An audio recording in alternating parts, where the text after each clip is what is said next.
friends. This is Turnips and Tornadoes. I'm Joanne. Dan's behind the camera for now. We were going to show you how our garden's doing. It's the last week of September, so some of our plants are winding down some, and then this is our fall garden that I was going to show you first of all. We got it planted mid-August, and it sat here, the seeds sat here for about 3 weeks, and we had extreme heat, over 100 degrees a lot of the days. We even covered it with a floating row cover, thinking that would give them enough shade. So I thought the seeds had burned up, and we were about ready to replant the seeds, and lo and behold, when it got a little bit cooler, the seeds started popping up. So I think we're in good shape. So I'll take you through it. This little section, we have Russian kale and red Russian kale. And then here we have radishes, and some of them are ready to go. We have cherry bell and we have French breakfast radishes. They probably popped up first and we're doing great. Then now we get into the area that came back very sporadically. So I've been transplanting some of the lettuce and different things in here just to take up the space. So all kinds of stuff. But this was originally the Swiss chard, and it's done real well finally. And then I came in and I planted some more, some dinosaur kale. And I have transplanted yesterday some of my extra lettuce from down there, and they're pretty scraggly because we've had real high winds. That's so hard on a new transplant and heat. Then here we have our collard greens. I guess we have 3 plants of collard greens is all we have. And then I planted some more dinosaur kale. So we have lots of kale. We plan on going ahead and freezing a lot of it to eat this winter. We love kale and all greens really. These are our carrots. They were a little sporadic too. We'll let those grow well into winter, I'm sure.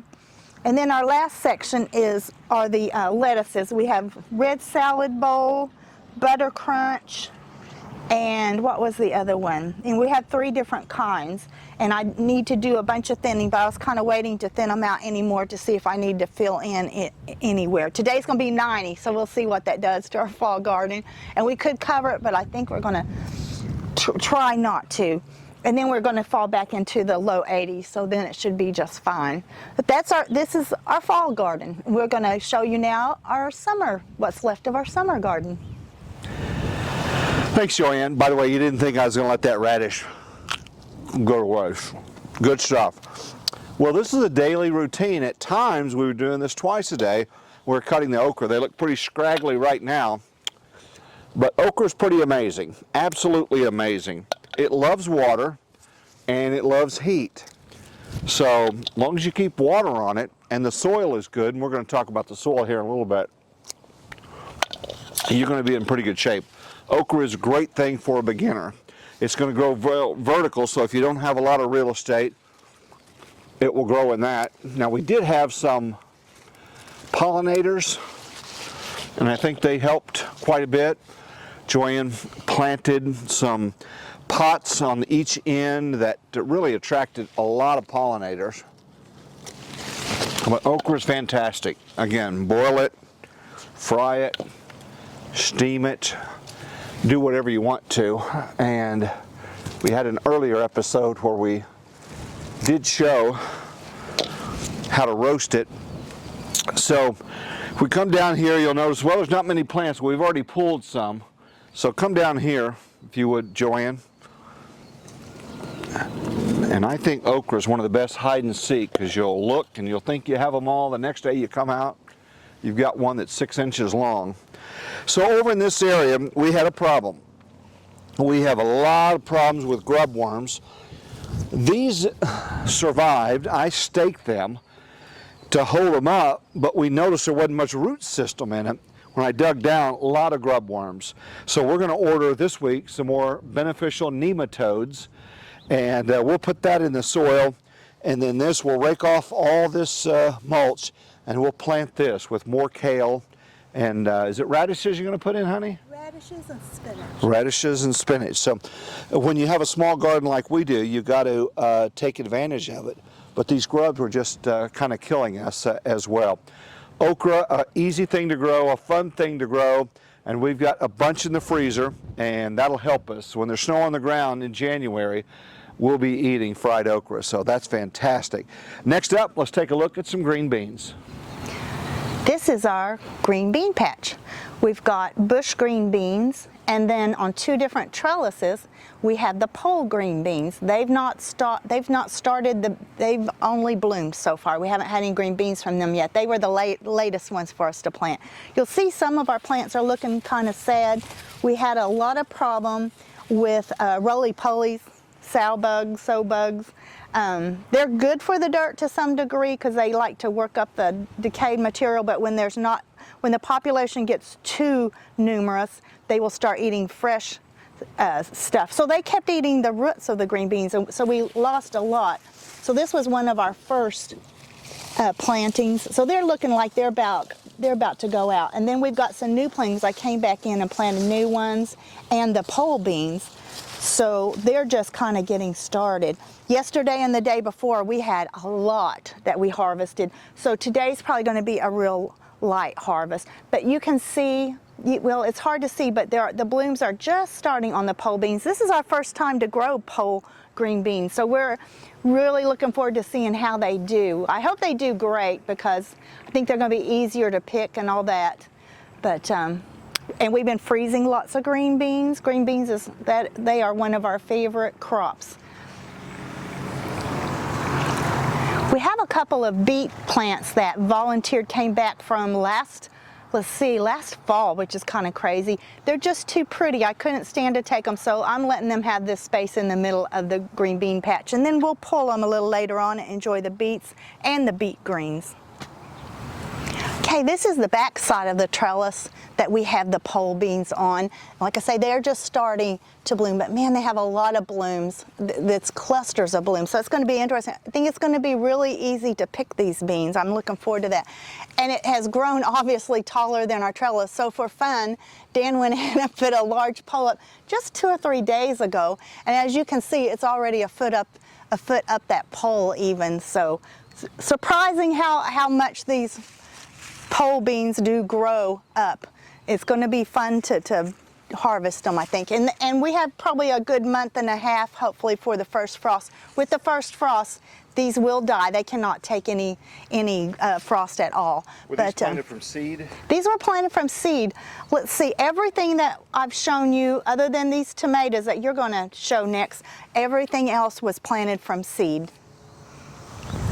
We're going to take a look at our tomatoes. These are from early, we put them in April, so they're pretty tired during the heat, the terrible heat. We have never stopped getting any tomatoes, but the tomatoes got very small during the extreme heat.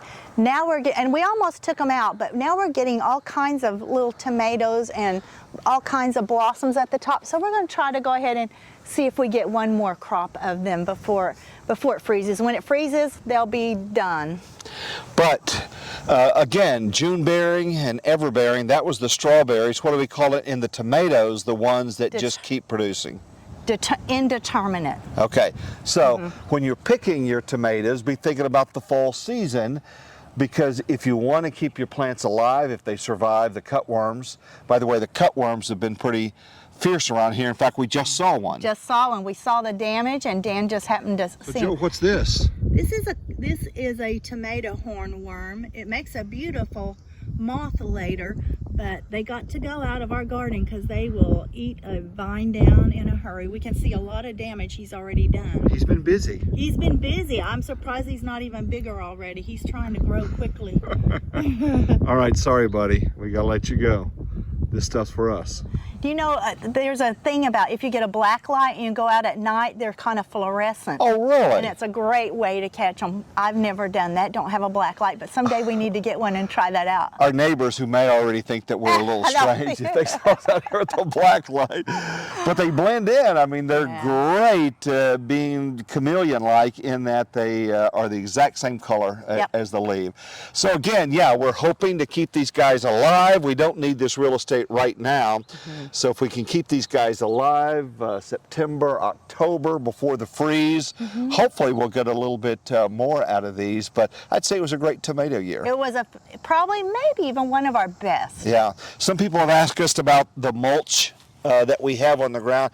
We're a big proponent of this because this is going to biodegrade and go down in the soil. Not all of it, obviously, but it's great for the heat as well on the root Yes. system when it gets hot. Yes, yes, and you don't have, keeps the moisture in it also. Your water. So we love our mulch, and we'll try to get 2 or 3 seasons out of this before it kind of breaks down, but big proponent of that.